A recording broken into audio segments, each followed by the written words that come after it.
Türk mitolojisinde ağaç sadece bir bitki değil, evrenin düzenini temsil eden kutsal bir varlıktır. Hayat ağacı, gökyüzü, yeryüzü ve yeraltını birbirine bağlayan bir eksen olarak görülür. Türkler kayın ağacını kutsal sayar ve ruhların bu ağaçta yaşadığına inanırdı.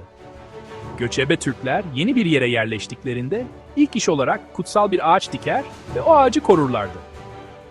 Ağaçlara zarar vermeden önce ruhlardan izin almak için ritüeller yapılırdı. Bugün bile dilek ağacına bez bağlama geleneği bu eski inancın bir yansımasıdır.